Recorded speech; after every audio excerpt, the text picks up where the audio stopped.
Jack, look! The Skinners finally decided to call Iceberg Air Conditioning. Really? That's too bad.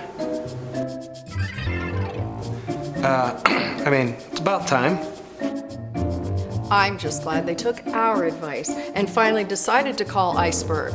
I mean, that last dinner party, it was an eye-opener. Who's hungry? Iceberg Air can fix any AC problem. Keeping peace with the neighbors, well, that's just a bonus. Smells great, hun. Jack, can you pass the butter? Yeah, okay. Sure. Wow. Jack, here. Hi, honey. Hi. Hi. Did you see the sunflowers?